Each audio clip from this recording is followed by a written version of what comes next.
లోకం ఒక మాయని తెలుసుకున్నాను.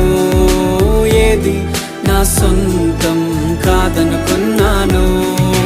తప్పిపోయిన కుమారుని నేనైతే నా కొరకై నిరీక్షించే తండ్రి నా యేసు.